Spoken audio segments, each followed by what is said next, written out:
राधे राधे। आज हम सुनेंगे कार्तिक मास महात्म्य के 31वें अध्याय की कथा। बोलिए विष्णु भगवान की जय हो। भगवान श्री कृष्ण ने कहा कि पूर्व काल में अवंतीपुरी, जिसे आजकल उज्जैन के नाम से जाना जाता है, उसमें धनेश्वर नाम का एक ब्राह्मण रहता था। वह रस, चमड़ा और कंबल आदि का व्यापार करता था। वह वैश्यगामी था और मद्यपान आदि बुरे कर्मों में लगा रहता था। क्योंकि वह दिन रात पापों में ही रत रहता था, इसीलिए व्यापार करने के लिए नगर नगर घूमता था। एक दिन की बात है, वह क्रय विक्रय के कार्य से घूमता हुआ महिष्मतीपुरी में जा पहुंचा, जो राजा महिष ने बसाई थी। वहां पर पाप नाशिनी नर्मदा सदैव ही शोभा पाती है। उस नदी के किनारे कार्तिक मास का व्रत करने वाले बहुत से मनुष्य अनेक गांवों से स्नान करने के लिए आए हुए थे। धनेश्वर ने उन सबको देखा और अपना सामान बेचता हुआ वह भी पूरे 1 महीने तक वहीं पर रहा। वह अपने माल को बेचता हुआ नर्मदा नदी के तट पर घूमता था। स्नान करने वालों को, जप करने वालों को, देव पूजा में लगे हुए ब्राह्मणों को देखता था। वैष्णवों के मुख से भगवान विष्णु के नामों का कीर्तन सुनता था। वह वहां पर रहकर उन्हें स्पर्श करता था, उनसे बातें करता था। वह कार्तिक के व्रत की उद्यापन विधि और जागरण भी देखता रहा। उसने पूर्णिमा के व्रत को भी देखा कि व्रती लोग ब्राह्मणों और गौयों को भोजन करा रहे हैं, उन्हें दक्षिणा दे रहे हैं। उसने नित्य प्रतिदिन भगवान शंकर की प्रसन्नता के लिए होती दीपमाला को भी देखा। त्रिपुर नामक राक्षस के 3 पुरों को भगवान शिव ने इसी तिथि को जलाया था। इसीलिए शिव जी के भक्त इस तिथि को दीप उत्सव मनाते हैं। जो मनुष्य मुझ में और शिव जी में भेद करता है, उसकी समस्त क्रियाएं निष्फल हो जाती हैं। इस प्रकार नर्मदा नदी के तट पर रहते हुए जब उसे एक पूरा महीना व्यतीत हो गया, तो एक दिन अचानक उसे एक काले सांप ने डस लिया। उससे विहल होकर वह भूमि पर गिर गया। उसकी यह दशा देखकर वहां के दयालु भक्तों ने उसे चारों ओर से घेर लिया और उसके मुख में तुलसी दल मिश्रित जल के छींटे देने लगे। तब उसके प्राण निकल गए। यमदूतों ने आकर उसे बांध लिया और कोड़े बरसाते उसे यमपुरी ले गए। यमपुरी में उसे देखकर चित्रगुप्त ने यमराज जी से कहा, इसने बाल्यावस्था से लेकर आज तक केवल बुरे ही कार्य किए हैं। इसके जीवन में पुण्य का तो लेश मात्र भी दृष्टिगोचर नहीं होता। यदि मैं पूरे 1 वर्ष तक भी आपको सुनाता रहूं, तो भी इसके पापों की सूची समाप्त नहीं होगी। यह तो महापापी है, इसीलिए इसको 1 कल्प तक घोर नरक में डालना चाहिए।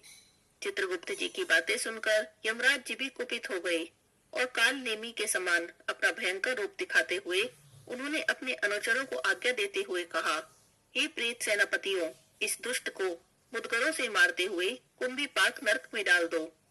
सेनापतियों ने मुदगरों से उसका सिर फोड़ते हुए कुंभीपाक नरक में ले जाकर खोलते हुए तेल के कढ़ाई में डाल दिया।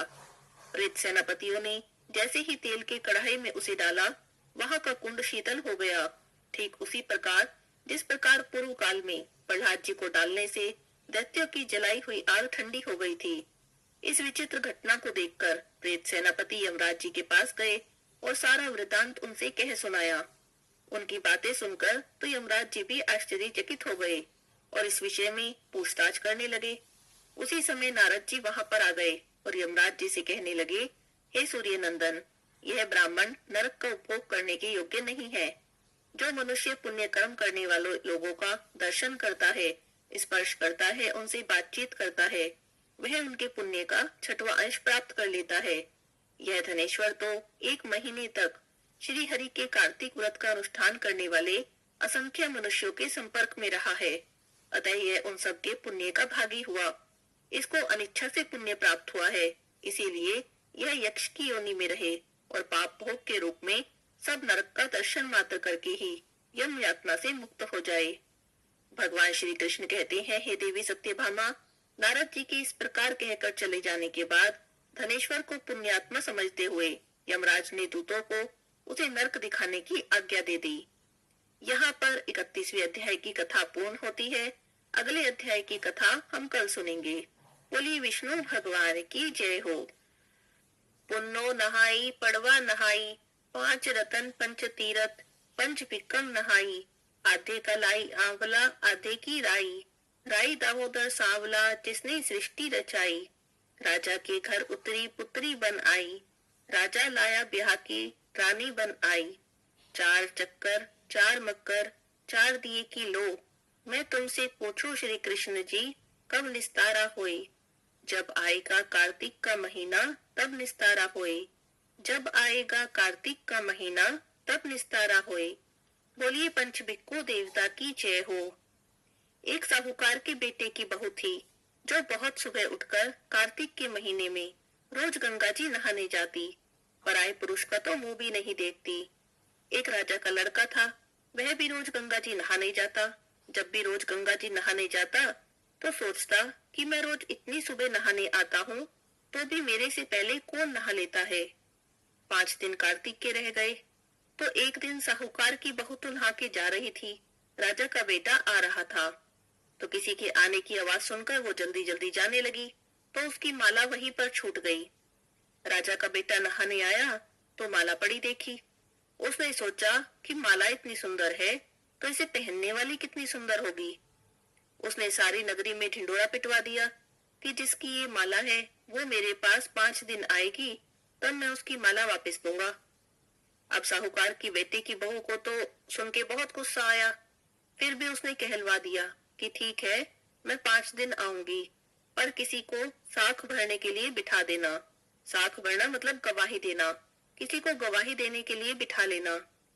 अब राजा तो गंगा जी पर बिछावन करके एक तोते को पिंजरे में टांग के बैठ गया कि वो आएगी बहू तो मैं उससे मिलूंगा। तो बहू सुबह सुबह आई। उसने पहली पैड़ी पर पैर रखा और भगवान से प्रार्थना करके बोली, हे कार्तिक के ठाकुर, हे राय दामोदर, 5 पांडु, छठो नारायण, हे भीषम राजा, मैं सत की हूँ तो मेरा सत रखना, मेरी सहायता करना, उसे नींद आ जाए। तो राजा के बेटे को नींद आ गई, वो सो गया। तो बहू आई और नहा धोली और फिर जाने लगी तो तोते से बोली, तोते मतलब सुआ से बोली, सुआ सुआ सूटा गल घालूंगी, हार साख भरिए मेरे बीरा। तो उसने कहा कि भाई मैं आई थी, मेरी गवाही कर देना। तो तोता बोला कि कोई वीर भी साख भरता है?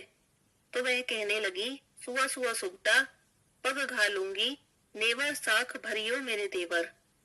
तो तोता बोला कि ठीक है भाभी, मैं तुम्हारी साख भर दूंगा। ऐसा कहकर वो चली गई। थोड़ी देर में राजा का बेटा हड़बड़ा के उठा तो उसने तोते से पूछा कि वह आई थी क्या? तो तोता बोला हाँ आई थी। तो राजा के बेटे ने पूछा कि कैसी थी? तो तोता बोला, आभा की सी बिजली, ओली की सी झल, केला की सी कामनी और गुलाब का सा रंग।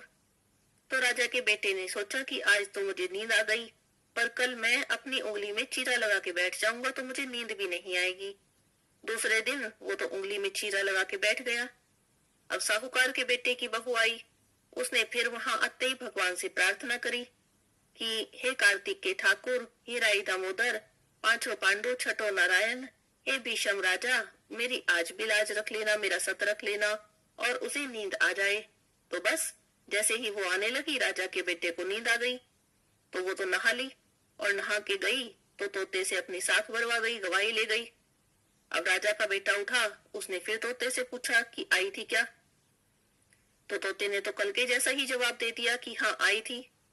अब राजा के बेटे ने सोचा कि 2 दिन तो निकल गए, अब तीसरे दिन तो मैं आंखों में मिर्च डाल के बैठूंगा। तीसरे दिन आंखों में मिर्च डाल के बैठ गया, सारी रात हाय हाय करता रहा। अब बहू आई तो उसने फिर भगवान से प्रार्थना करी, हे कार्तिक के ठाकुर, हे राय दामोदर, 5 पांडु, छठो नारायण, हे भीषम राजा, मेरी साथ सत रख लेना। तो जैसे ही उसने प्रार्थना की उसे तो फिर नींद आ गई। वो नहाई धोई और तोते से साख भरा के चली गई। राजा के बेटे ने सोचा कि 3 दिन निकल गए बेकार, कल तो मैं कांटों की सेज बिछाकर बैठूंगा। तो वो कांटों की सेज बिछाकर बैठ गया, पूरी रात हाय हाय करता रहा, न बैठा जाए न खड़ा हुआ जाए। लेकिन जब वो आई तो उसने प्रार्थना की, उसे फिर नींद आ गई। वो तो प्रार्थना करके नहा के धो के तोते से अपनी गवाही लेके चली गई। 5वें दिन तो राजा आग जलाकर उसकी राख पर ही बैठ गया। लेकिन साहूकार की बहू जब आई उसने फिर कार्तिक के ठाकुर से प्रार्थना की, हे कार्तिक के ठाकुर, हे राय दामोदर, 5 पांडु, छठो नारायण, हे भीषम राजा, आज 5वां दिन है, आज भी मेरी सहायता करना और मेरी लाज रख लेना। अब जैसे ही उसने प्रार्थना की उसे तो आग जो जला रखी थी, उसने राख पे बैठा था, उसे वहां भी नींद आ गई। वो आई, नहाई धोई, तोते से गवाही ली और जाने लगी तो बोली कि इससे कह दियो कि मेरे 5 दिन पूरे हो गए, अब मेरी माला घर भिजवा देगा। राजा का बेटा उठा, उठते ही तोते से पूछा कि आई थी क्या? तोता बोला हाँ आई थी, और उसने अपनी माला वापस मंगाई है, बोली है कि 5 दिन मेरे पूरे हो गए। तो राजा के बेटे ने उसकी माला जो है घर भेज दी बड़े दुखी मन से। थोड़े दिन बाद उसके कोढ़ निकल आया, पूरे शरीर पे जलन मच गई, त्राही त्राही पाड़ने लगा, बचाओ बचाओ त्राही त्राही बुलाने लगा। तो राजा ने पंडित बुलवाए और पूछा कि मेरे बेटे को ये सब क्या हो गया है, इसके शरीर में ऐसी जलन कैसे हो गई? तो पंडित बोले कि ये तो कोई पतिव्रता स्त्री का पाप लगा है, उस पर बुरी नजर रखता था, इसी कारण पूरे शरीर में कोढ़ निकल गया है। तो राजा ने पूछा अब कैसे ठीक होगा? तो पंडित बोले कि अगर ये उसे धर्म की बहन बना ले और उसके नहाए हुए जल से नहा ले तो उसका ये जलन कोढ़ सब ठीक हो जाएगा। अब तो राजा साहूकार के घर पहुंचा और साहूकार से बोला कि ये माला है तुम्हारी बहू की, और तुम्हारी बहू गंगा पर भूल गई थी, उसे दे देना और कह देना कि अपने नहाए हुए जल से मेरे बेटे को नहला देगी। तो साहूकार बोला कि मेरी बहू तो पराये पुरुष का मुंह भी नहीं देखती, तुम एक काम करो, अपने बेटे को इस नाली के नीचे बैठा दो, जब बहू नहाएगी तो उसके ऊपर अपने आप ही पानी पड़ जाएगा। अब राजा ने अपने बेटे को नाली के नीचे बैठा दिया। बहू नहाई तो उसका जल उसके ऊपर गिरा, तो राजा के बेटे की तो काया कंचन सी हो गई। हे पंचबिक्कू देवता, हे कार्तिक के ठाकुर, हे राय दामोदर, जैसे आपने साहूकार की बहू का सत रखा, जैसे उसकी लाज रखी, ऐसा ही सबका सत रखना। कहते सुनते हुंकारा भरते का, सारे परिवार की मनोकामना पूरी करना, सब पर अपनी कृपा दृष्टि बनाए रखना। बोलिए पंचभिक्खु देवता की जय हो। अब मैं आपको सुनाती हूँ कार्तिक मास में सुनी जाने वाली ब्राह्मण ब्राह्मणी की कहानी। किसी गांव में एक ब्राह्मण ब्राह्मणी रहते थे। उनका कार्तिक नहाने का नियम था। कार्तिक का महीना आने पर 7 कोस चलकर गंगा जमुना नहाने जाते थे। आते जाते ब्राह्मणी बहुत थक जाती थी। एक दिन ब्राह्मणी बोली कि हमारे कोई बेटा होता तो बहू आती, घर आते तो खाना बना हुआ मिलता, कपड़े धुले हुए मिलते। तो ब्राह्मण कहने लगा, ये तूने बड़ी बात कही, ला मैं तेरे लिए बहू ला देता हूँ। एक पोटली में थोड़े से चने बांध दे और उसमें थोड़ी सी मोहर अशर्फी डाल दे। ब्राह्मणी ने पोटली बांध कर दे दी। ब्राह्मण पोटली लेकर चल दिया। थोड़ी दूर जमुना जी के किनारे लड़कियां खेल रही थी, मिट्टी के घर बनाती थी और तोड़ती थी। लेकिन उनमें से एक लड़की बोली कि मैं तो अपना घर नहीं बिगाड़ती, मुझे तो घर रहने को चाहिएगा। ब्राह्मण को तो वही लड़की मन को भा गई। मन में सोचने लगा, यह समझदार लड़की लगती है। वह उसके पीछे पीछे हो लिया। जब वह घर पहुंची तो उससे कहने लगा, बेटी मुझे बड़ी भूख लगी है, अपनी माँ से पूछ ले क्या मेरी 4 रोटी बना देगी। कार्तिक का महीना है, मैं किसी के घर का अनाज नहीं खाता। मेरे पास ये थोड़ा सा चून है, अपनी माँ को दे देना और अपनी माँ से कह देना कि रोटी बनाने से पहले आटा छान लेगी। तब लड़की कहने लगी, ठीक है बाबा, तुम बैठो, मैं माँ को कहकर आती हूँ। तब वह जाकर अपनी माँ से कहने लगी कि माँ, एक बाबा आए हैं और कह रहे हैं मुझे भूख लगी है, मेरी 4 रोटी बना दो। उसकी माँ रोटी बनाने लगी तो आटा छाना। आटा छानते ही उसमें से मोहर अशर्फियाँ निकली। वो सोचने लगी, जिसके घर के आटे में इतनी मोहर अशर्फी है, उसके घर में कितनी होंगी।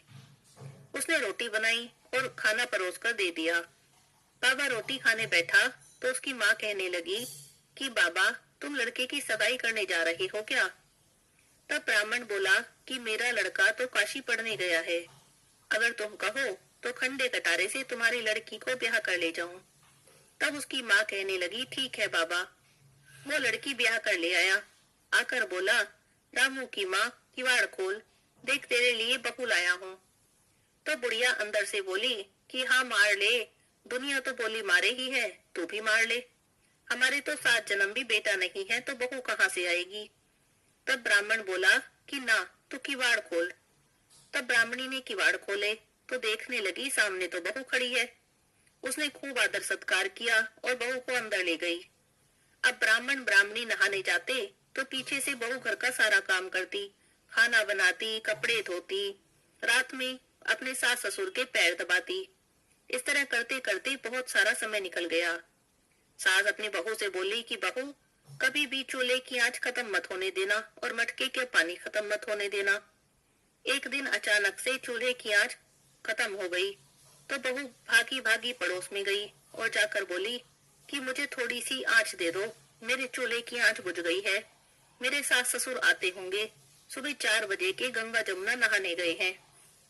तब पड़ोसन कहने लगी कि तू तो बावली है, तुझे तो यूं ही उठा कर ले आए, इनके तो 7 जन्म भी बेटा नहीं है। तब वह बोली कि नहीं, इनका बेटा तो काशी पढ़ने गया है। तब पड़ोसन कहने लगी तुमसे झूठ बोला है। तो बहू को तो पड़ोसन की सीख लग गई, पूछने लगी कि अब क्या करूं। तब पड़ोसन ने उसके कान भर दिए और कहने लगी जली फूकी रोटी कर दे, अलूनी दाल कर दे, खीर की कड़छी दाल में और दाल की कड़छी खीर में कर दे। बहू को पड़ोसन की सीख लग गई, उसने ऐसा ही कर दिया। सास ससुर गंगा जी नहा कर आए तो ना तो आज उसने आदर सत्कार किया, ना उनके कपड़े लिए, खाना लगाकर दे दिया। सासू ने खाना खाया तो बोली बहू ये क्या है, ये तो जली फूकी रोटी है, अलूनी दाल है। तब वह बोली खा लो सासू जी, तुम एक दिन खा लोगी कुछ नहीं होगा, मुझे तो जीवन भर अलूनी रहना है। सासू कहने लगी कि बहू को तो पड़ोस की सीख लग गई। बहू रात को सो गई, सुबह भागी भागी पड़ोसन के पास गई और पूछने लगी कि बताओ आज क्या करूं। तो पड़ोसन बोली कि सातों कोठों की चाबी मांग ले। जब उसके सास ससुर गंगा जमुना नहाने जाने लगे तो बहू आगे अड़कर खड़ी हो गई, कहने लगी कि बाद में जाना, पहले मुझे सातों कोठों की चाबी दे दो। तो सास मना करने लगी तो ससुर ने कहा दे दे, आज भी इसका है कल भी इसका है, हमारा क्या है, आज मरे कल दूसरा दिन। अब सास ससुर चाबी देकर चले गए। पीछे से बहू ने कोठे खोल के देखे, एक में अन्न भरा था, एक में धन भरा था, किसी में बर्तन भरे थे, किसी में कपड़े के अटूट भंडार भरे पड़े थे। जब 7वां कोठा खोल के देखा तो देखा उसमें गणेश, लक्ष्मी, पीपल, पथवारी, कार्तिक के ठाकुर, राई दामोदर, तुलसी जी का बिड़ला, 36 कोटि देवी देवता विराजमान है। गंगा जमुना बह रही है, तिलक छापे लगाए, चौकी पर एक लड़का माला जप रहा है। तो बहू पूछने लगी तुम कौन हो। तब वह बोला कि मैं तेरा पति हूँ, किवाड़ बंद कर दे, जब मेरे माँ बापू आएंगे तब खोल लेना। अब तो बहू खुश हो गई, खुश होकर 36 तरह के उसने भोजन बनाए, 16 श्रृंगार किया, रांची मांची डोले। उसके सास ससुर जब गंगा नहा कर आए तो बड़े प्यार से उनसे बात की, उनके कपड़े लिए, कपड़े धोए, खाना खिलाया। तब ब्राह्मण कहने लगा कि बहू तो धन देख के राजी हो गई। अब बहू सास के पैर दबाने बैठ गई, पैर दबाती जाए और कहती जाए माता जी तुम इतनी दूर 12 कोस गंगा जमुना नहाने जाती हो, थक जाती होंगी, तुम घर में ही क्यों नहीं नहा लेती। तब सास बोली बावली हो गई है क्या, कहीं घर में भी गंगा जमुना बहती है। बहू कहने लगी हाँ माँ जी बहती है, चलो मैं दिखाती हूँ। उसने 7वां कोठा खोल के दिखाया, उसमें गणेश, लक्ष्मी, पीपल पथवारी, तुलसी के ठाकुर, कार्तिक के ठाकुर, राई दामोदर, शिव पार्वती, 36 कोटि देवी देवता विराजमान है। गंगा जमुना बह रही थी, तिलक छापे लगाए, चौकी पर बैठा एक लड़का माला जप रहा था। तो ब्राह्मणी ने पूछा कि तू कौन है। वह कहने लगा कि मैं तेरा बेटा हूँ। ब्राह्मणी बोली तू कहाँ से आया। तो कहने लगा मुझे तो कार्तिक के देवता ने भेजा है। तब ब्राह्मणी बोली ए बेटा ये दुनिया क्या जानेगी, क्या जानेगा मेरे घर का पति, क्या जानेगी दुरानी जिठानी, क्या जानेगा अगड़ बगड़ पड़ोसन कि तू मेरा बेटा है। तब उसने पंडित से पूछा तो पंडित ने कहा कि परनी पार पे बहू बेटा खड़े हो, इस पार पे बुढ़िया खड़ी हो, चाम की अंगिया पहने हो, छाती में से दूध की धार निकले और बेटे की दाढ़ी मूछ बिके, पवन से गठजोड़ा बंधे तो सब जाने ये ब्राह्मणी का बेटा है। उसने ऐसा ही किया, चाम की अंगिया फट गई, छाती में से दूध की धार निकली, बेटे की दाढ़ी मूछ भीग गई, पवन पानी से बहू बेटे का गठजोड़ा बन गया। अब तो ब्राह्मण ब्राह्मणी बहुत ही खुश हुए। हे कार्तिक के ठाकुर, हे राय दामोदर, हे कृष्ण भगवान, जैसे उनकी मनोकामना पूरी की, जैसे उन्हें बहू बेटा दिए वैसे ही सबको देना, जैसे उसकी इच्छा पूरी की वैसे ही सबकी करना, कहते सुनते की, हुंकारा भरते की, सबकी करना। नगर बसेरे की कहानी। किसी गांव में एक जाट रहता था और एक भाट रहता था। दोनों में बड़ी मित्रता थी। एक दिन की बात है, जाट तो अपनी बहन के मिलने चला और भाट अपने ससुराल चला। रास्ते में कुएं की पाल पर दोनों मिले और बैठ गए। जाट कहने लगा, हाँ भाई, नगर बसेरा कर ले। तब भाट कहने लगा कि मैं तो अपने ससुराल जा रहा हूँ, मेरी तो वहां पर खूब खातिर होगी, तू ही नगर बसेरा कर ले। अब जाट कुएं की पाल पर बैठ गया, पानी की घंटी ले ली, चावल के दाने ले लिए और नगर बसेरा करने लगा। नगर बसेरा करते बोला कि नगर बसेरा जो करे सो मल धोवे पाँव, ताता मांडा तापसी देगी मेरी माँ, माँ ना देगी मावसी देगा द्वारिका का वासी, मीठा मीठा घास वृंदावन का वास, पांच कुल्ठी छठी रास मेरा जिबड़ो श्री कृष्ण जी के पास, डालू पानी हो जाए घी झट से निकल जाए मेरा जी। इस तरह नगर बसेरा करके चल पड़ा। जाट के बहन ने उसकी खूब खातिरदारी की, बुरा चावल जिमाकर खूब बातचीत की। भाट अपनी ससुराल पहुंचा तो देखा ससुराल में आग लगी पाई। बुझाते बुझाते, राख उठाते उठाते, हाथ भी काला मुंह भी काला, रोटी ना पानी। पड़ोसन आई तो बोली, जवाई आया है, कुछ उसको भी पूछ लो। सास बोली, क्या करूं, मेरा तापता भूखता चला आया। पड़ोसन ने एक रोटी और थोड़ी सी छाछ दी, उसे भूख लगी थी, उसने खा ली। शाम को अपने घर आ गए। घर आते समय दोनों फिर मिले तो दोनों ने पूछा, बता तेरी कैसी रही। तो भाट ने कहा कि मेरे ससुराल में तो आग लग गई थी, बुझाते बुझाते हाथ भी काला मुंह भी काला, रोटी न पानी। तब जाट कहने लगा, मेरी तो खूब खातिर हुई, मैंने तो तुझसे पहले ही कहा था कि चल नगर बसेरा कर ले। कहने लगा कि चल आ अब कर ले।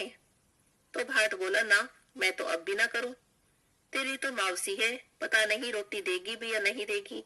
मेरी तो माँ है, दही की छुचली चुरमा की पेड़ी गेट पे लेके खड़ी पावेगी। भाट ने नगर बसेरा नहीं किया। जाट ने फिर से नगर बसेरा कर लिया।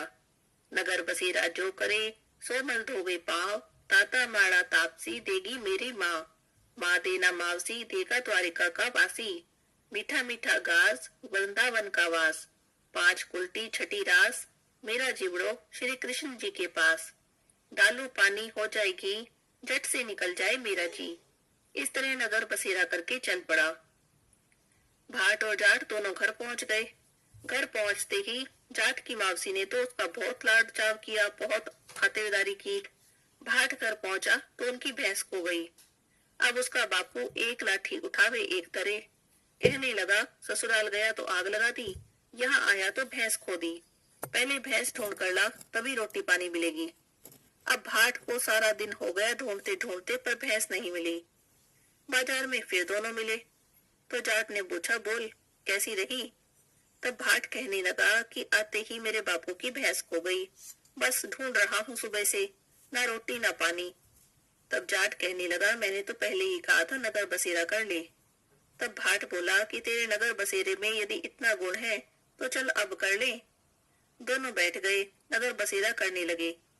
नगर बसेरा जो करे सो मल धोवे पाँव, ताता मांडा तापसी देगी मेरी माँ, माव देना मावसी देगा द्वारिका का वासी, मीठा मीठा घास वृंदावन का वास, पांच कुल्टी छठी रास मेरा जिवड़ा श्री कृष्ण जी के पास, डालो पानी हो जाएगी झट से निकल जाए मेरा जी। इस तरह नगर बसेरा करके चल दिए। थोड़ी दूर चले थे कि भैंस मिल गई, उसे लेकर अपने घर गया। तब उसकी माँ कहने लगी, अरे क्या करते हो, लड़के को आते ही निकाल दिया, सारा दिन हो गया भूखे प्यासे। तब उसे खूब उसकी खातिरदारी की, उसे खूब अच्छी तरह जिमाया। सारी नगरी में ढिंडोरा पिटवा दिया कि सब कोई कार्तिक में पीहर सासरे आते जाते नगर बसेरा जरूर करे। बोलिए नगर बसेरे की जय हो। इल्ली दुनिया की कहानी। एक इल्ली थी, एक दुनिया था। इल्ली कहने लगी कि दुनिया, कार्तिक का महीना है, आज दोनों कार्तिक नहाएं। तब दुनिया कहने लगा कि तुम तो गिरी छुआरे में पड़ी रहती हो, तुम्हारी में तो ताकत है, तुम ही नहा लो। मैं तो मोट बाजरे में पड़ा रहता हूँ, मैं तो नहीं नहाऊंगा। मैं तो हरा हरा सीटा खाऊंगा, ठंडा ठंडा पानी पीऊंगा। फिर इल्ली तो रोजाना राजा की बाई के पल्ले में लगकर नहा आती, लेकिन दुनिया नहीं चाहता। कार्तिक का महीना पूरा हो गया, पूर्णिमा को दोनों मर गए। इल्ली कार्तिक नहाई इसीलिए उसने राजा के घर में जन्म लिया और वह राजकुमारी बनी। दुनिया राजा के घर में ही मेंढक बना। फिर राजकुमारी का ब्याह रचाया गया। विदाई का समय आया तब राजकुमारी का बैल रुक गया। राजा रानी ने पूछा कि बैल क्यों रुका? बता, तुम्हारे क्या क्या चाहिए? मुझसे जो चाहिए वो मांग ले। तब राजकुमारी कहने लगी कि मेरे को मेंढक सोने की संकल में बांधकर मेरे रथ के पीछे बांध दो। तब सबने कहा कि राजकुमारी ने मांगा भी तो क्या मेंढक, तुम्हारे को कुछ धन चाहिए और कुछ चाहिए तो मांग लो। लेकिन वो कहने लगी कि मुझे और कुछ नहीं चाहिए, बस मेंढक ही चाहिए। अब रथ के पीछे मेंढक को सोने की संकल में बांध दिया। राजकुमारी महल में पहुंची तो मेंढक को सीढ़ी के नीचे बांध दिया। अब जब भी राजकुमारी सीढ़ियों से उतरती तब मेंढक कहता, ए चटको मटको शाम सुंदरी थोड़ा पानी पिला, और वह कहती कि तू कार्तिक नहा। एक दिन राजकुमारी की देवरानी जेठानी ने सुन लिया और उसने सोचा कि राजा कोई रानी लाया है या जादूगरनी। तब उन्होंने राजकुमार से कहा कि तुम रानी लाए हो या जादूगरनी? आदमियों से तो बात नहीं करती, जानवरों से बात करती है। तब राजा कहने लगा कि जब तक आंखों से नहीं देखूं मानूंगा नहीं। एक दिन राजा वहीं छुप कर बैठ गया। राजकुमारी सीढ़ियों से उतरी तो मेंढक ने वही कहा और राजकुमारी ने भी वही जवाब दिया। तब राजा तलवार लेकर खड़ा हो गया और पूछने लगा कि बताओ, तुम मेंढक से क्या बात करती हो? अगर नहीं बताओगी तो तुम्हारा गला तलवार से काट दूंगा। तब वह कहने लगी कि पिछले जन्म में मैं इल्ली थी और ये दुनिया था। इसको मैंने कहा कि आ दोनों कार्तिक नहाए। ये नहीं नहाया और मैं नहा ली। हम दोनों पिछले जन्म की बातें करते हैं। तब राजा ने कहा कि कार्तिक में गंगा नहाने का इतना पुण्य है तो हम दोनों जोड़े से कार्तिक नहाएंगे और खूब दान पुण्य करेंगे, जिससे हमें आगे इससे भी ज्यादा फल मिलेगा। अब दोनों कार्तिक नहाने लगे। राजा के घर में खूब धन संपत्ति हो गई। हे कार्तिक महाराज, जैसा इल्ली को दिया वैसा सबको देना, और जैसा दुनिया को दिया ऐसा किसी को भी मत देना। एक समय की बात है, किसी नगर में एक ब्राह्मण ब्राह्मणी रहते थे। दोनों ने अपने घर के मंदिर में गणेश जी और लक्ष्मी जी को स्थापित कर रखा था। ब्राह्मण प्रतिदिन उनकी सेवा पूजा करता था। ब्राह्मणी भोजन कराती और उनको भोग लगाती। ब्राह्मण के घर में बस एक ही कमी थी, दोनों आपस में छोटी छोटी बातों को लेकर झगड़ा करते थे। ब्राह्मणी भोजन बनाती तो ब्राह्मण से कहती कि भोग लगा दो, तो ब्राह्मण कहता तुम लगा दो, मैंने तो पूजा कर ली है। भगवान को सुलाने का समय हो या आरती का समय हो, दोनों एक दूसरे को कहते रहते कि तुम कर दो। वह कहती तुम कर दो और ब्राह्मण कहता कि तुम कर दो। इसी तरह नोक झोंक के साथ दोनों का गुजारा हो रहा था। आया कार्तिक का महीना। ब्राह्मणी ने भोजन बनाया और ब्राह्मण से कहा कि आप भोग लगा दो। बस दोनों में फिर बहस शुरू हो गई कि तुम लगाओ, नहीं तुम लगाओ। अब गणेश जी महाराज लक्ष्मी जी से बोले कि ये दोनों तो बहुत लड़ते हैं, चलिए हम किसी और के घर में जाकर आसन ग्रहण करते हैं। वे दोनों ब्राह्मण के घर से चल दिए। अभी थोड़ी ही दूर पहुंचे थे कि एक घर देखा तो देखा वहां देवरानी जेठानी आपस में लड़ रही है। घर का आंगन बिल्कुल गंदा पड़ा है, झूठे बर्तन इधर उधर बिखरे पड़े हैं, भोजन पानी की तो कोई व्यवस्था नहीं है। लक्ष्मी जी बोली, भगवान जी मैं तो यहाँ बिल्कुल नहीं रह सकती। दोनों दूसरे घर गए। वहां पर देखा तो बहू अपनी सास से लड़ रही थी। चौका बर्तन सब फैला पड़ा था, वहां भी भोजन पानी का कोई नाम नहीं था। दोनों तीसरे के घर गए। वहां देखा तो ननंद भाभी लड़ रही थी। चौथे घर गए तो देखा वहां भाई भाई आपस में लड़ रहे थे। ऐसे ही गणेश लक्ष्मी एक एक घर में घूमते रहे, लेकिन जिसके भी घर जाते कुछ न कुछ बुरा उन्हें वहां पर मिलता। तो लक्ष्मी जी बोली, गणेश जी ऐसे तो घूमते घूमते बहुत समय बीत गया, कहीं भोजन पानी भी नहीं मिला। मुझे तो बड़ी जोर से भूख लग रही है। चलिए ब्राह्मण के घर में ही वापस चलते हैं, कम से कम वहां पर खाना पानी तो मिलता था। अब वे दोनों फिर से ब्राह्मण के घर में पहुंचे। अंदर से पकवानों की बहुत अच्छी खुशबू आ रही थी।